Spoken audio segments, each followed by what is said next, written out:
কদিন আগেই ঢাকা বিশ্ববিদ্যালয়ে চোর সন্দেহের জেরে পিটিয়ে হত্যা করা হয় মানসিক ভারসাম্যহীন যুবক তোফাজ্জলকে। নারকীয় এই হত্যার আগে শেষবারের মতো তোফাজ্জলকে ভাত খেতে দেয় হত্যাকারীরা। খাওয়ানোর পরে আবারও পিটিয়ে মেরে ফেলা হয় তোফাজ্জলকে। তার একটি ভিডিও সামাজিক যোগাযোগ মাধ্যমে ছড়িয়ে পড়ে মুহূর্তের মধ্যেই।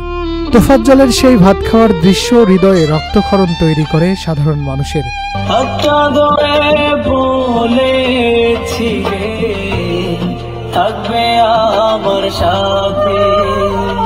এবার তোফাজ্জলের মৃত্যুর সেই ঘটনা থেকেই নির্মিত হচ্ছে একটি নাটক। নির্মাতা খলিলুর রহমান কোচির পরিচালনায় নাটকটির নামকরণ করা হয়েছে তোফাজ্জলের শেষ ভাত। নাটকে তোফাজ্জলের চরিত্রে অভিনয় করেছেন হাসো খ্যাত ইমরান। এই ঘটনায় ইমরান বলেন, ঘটনাটি জানার পর আমি মানসিকভাবে ভেঙে পড়ি।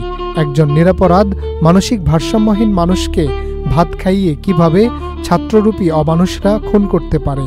মনে হয়েছে আমার পেশাগত দিক থেকে তোফাজ্জলের জন্য কিছু করা উচিত, তাই নাটকটি করেছি। আবু সাইদ মুগ্ধর মতো যারা নিজের বুকে রক্ত দিয়ে এই নতুন স্বাধীনতা নিয়ে আসছে, সেই স্বাধীনতার দেশে একজন সাধারণ মানুষ যেখানে তোফাজ্জল সহজ সরল একটা পাগল ছেলেকে এভাবে মারতে পারে না, সেই জায়গা থেকে আমি এই নাটকটা করছি। আমরা বিচার চাই।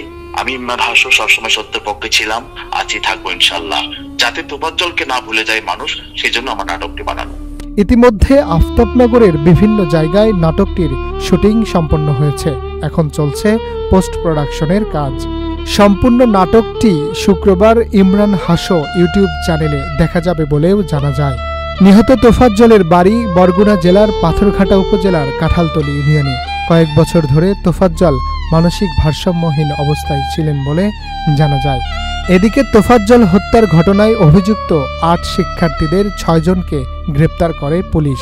এছাড়াও তাদের বিরুদ্ধে এখন পর্যন্ত বহিষ্কার, সিট বাতিল, হল প্রভোস্টকে অব্যাহতি সহ বেশ কিছু জোরালো পদক্ষেপ নিয়েছে বিশ্ববিদ্যালয় প্রশাসন। Harunur Rashid, channel I.